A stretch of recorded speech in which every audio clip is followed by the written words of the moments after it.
and welcome back to part 2 of the best farming sims of 2021. Today we're looking at already released games and cult classics, and you should go check out part 1 for unreleased games and demos I played last year. We're starting with Slime Rancher. Slime Rancher is the tale of Beatrix LeBeau, a plucky young rancher who sets out for a life 1,000 light years away from Earth on the quote far far range, where she tries her hand at making a living wrangling slimes. If you haven't seen Slime Rancher yet, you are just going to faint from the cuteness that are these little slimes. This game actually came out in August of 2017, but I actually didn't really know that until today. I feel like I've heard about it much more recently. And for good measure too. In Slime Rancher, you are indeed this little rancher on a faraway planet. You are equipped with a sort of like sucky air gun with which you kind of suction hold slimes and put them in little enclosures to raise them. There is farming in this game, although of course it's more about farming the slimes too. You have to grow food for your slimes, and once you feed them, they will kind of poop. Their poop is called plorts, and you can use these plorts to sell for money on this little stock market for slime poops every single day. Of course, you will find that some slime plorts sell for more money than others, so you might have to venture farther and farther away from your ranch to find those unique slimes. Upgrade your enclosures to hold different kinds of slimes, and place different types of slimes in enclosures to see how they mate and create different versions of slimes. Believe it or not, it seems like you were not the first person to be on this planet, and you might uncover little notes around the planet as you explore. You'll also encounter gigantic slimes that you have to feed specific things to in order to unlock even more of the planet that you're on. Overall, Slime Rancher is an adorable game and extremely bingeable. There's always a new slime to try to grab, or a faraway spot on the island that you want to see if you can jump to. The one thing I don't like about Slime Rancher is that it's not co-op, because I feel like this game would just be so fun with a friend. But hey, we can dream. This one might surprise you. We're talking about Graveyard Keeper. Build and manage a medieval graveyard while facing ethical dilemmas and making questionable decisions. Welcome to Graveyard Keeper, the most inaccurate medieval cemetery sim of the year. Graveyard Keeper released in August of 2018, and I like to think of it as the secret shameful love of farming sim players. That's just a joke. I'm not judging you if you play Graveyard Keeper, I do too, but we cannot ignore the fact the game is extremely dark and very macabre. Graveyard Keeper starts with you literally losing your human life and waking up in another place. Are you dead? Kind of. You're kind of back awake in this new town, and you're told that you are now the Graveyard Keeper of this area. This is where a content warning comes in. This is obviously a very satirical game, but it does talk about bodies and graveyards and stuff, so please skip this game if you are uncomfortable. But moving ahead, you will play as a graveyard keeper, and you will literally receive bodies from a little donkey, prepare the bodies to be buried, and then bury them for points and money.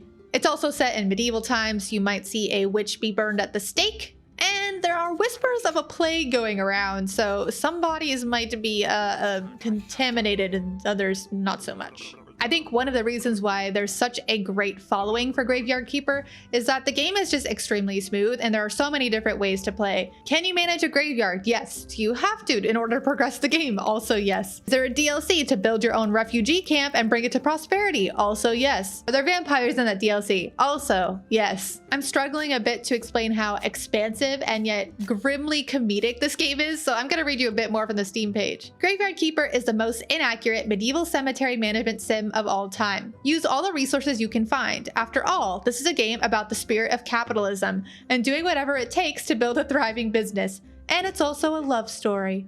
Face ethical dilemmas. Do you really want to spend money on that proper burger meat for the witch burning festival when you have so many resources lying around? Quests and corpses. These dead bodies don't need all those organs, do they? Why not grind them up and sell them to the local butcher? Or you can go on proper quests, you role player.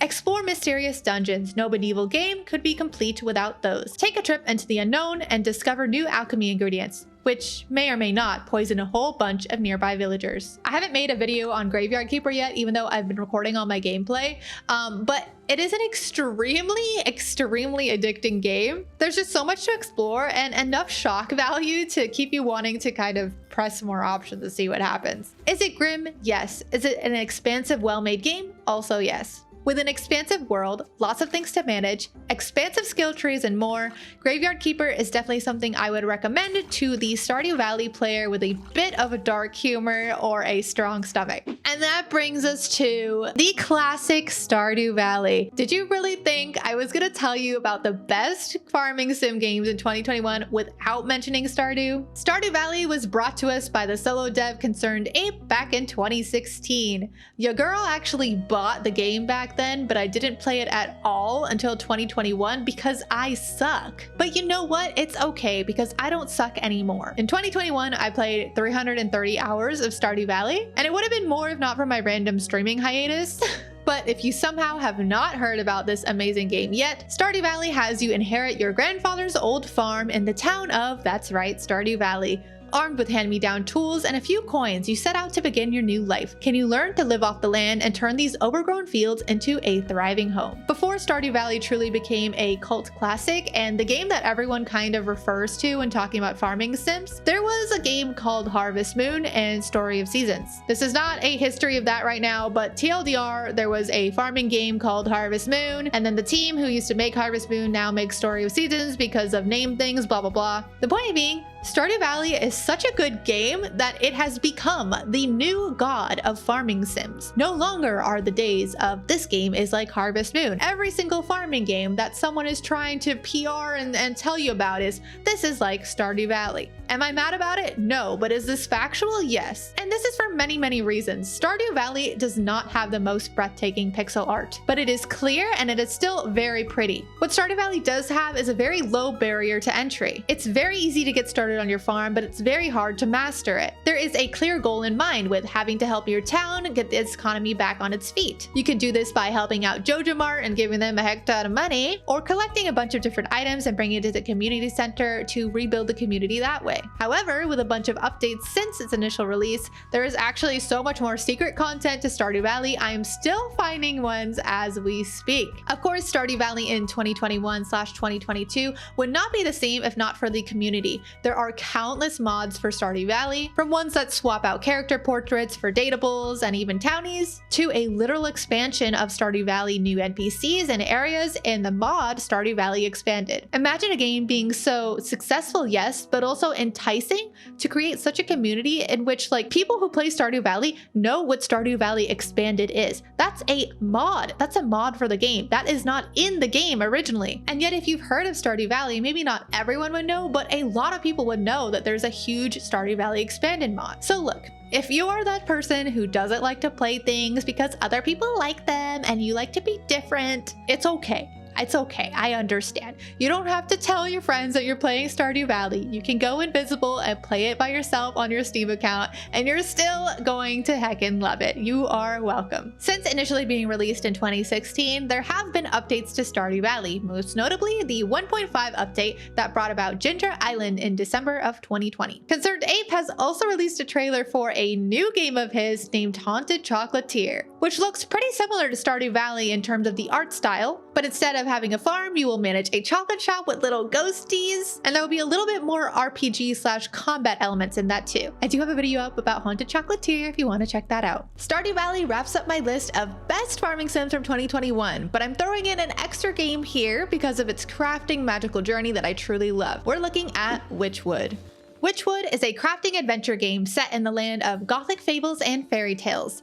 As the old witch of the woods, explore a strange countryside, collect magic ingredients, brew sorcerous spells, and pass judgment upon a capricious cast of characters. First of all, is that Steam description not the most delicious thing you've ever heard? But second of all, you might have seen me play the Wytchwood demo and the start of a Let's Play here on the channel. Wytchwood is breathtakingly gorgeous, and I know that Wytchwood is not a farming simulator, it's more of a crafting RPG, but the story is so rich and the art is so beautiful, it just pulls you straight in, feet first, and you just can't stop playing, at least in my case. In Wytchwood, you play as a witch who has seemingly woken up from a short nap to find a goat in her house. You make a few potions and realize that the goat is actually talking to you and was not always a goat. He's kind of like a devil thing that you made a question mark contract with. At the end of the demo / first chapter, spoiler alert, you will discover a sleeping maiden in your backyard that you have seemingly tried to protect for many years. You made a contract with the goat to do just that, but you can't actually remember why or what you need to do now. Thanks to the generosity of the goat, who needs your strength apparently, you are set out on a quest to collect the souls of many different animals to bargain for the maiden's life and safety. Who is this maiden? How hard will it be to save her? And why are all these strange NPCs asking you for frogs and squirrels and different honeys and stuff like that?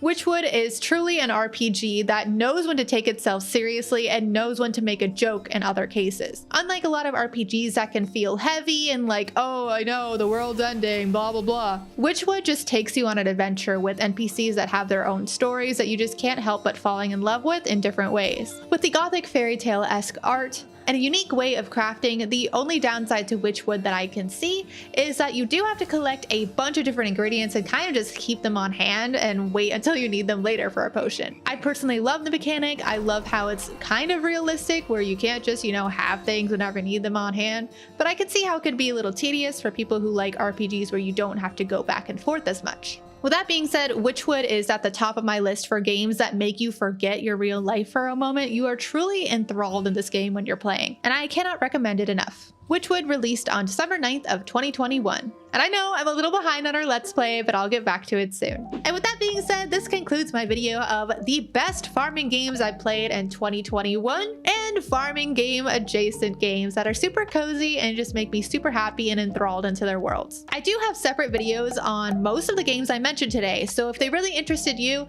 please go ahead and check out my other videos because I would love to fangirl over them with you. Which games are you looking forward to in 2022? And which classics do you keep returning to? Leave me a comment below, and I'll see you next time here in the Midway for more farming sims and other cozy games. Bye!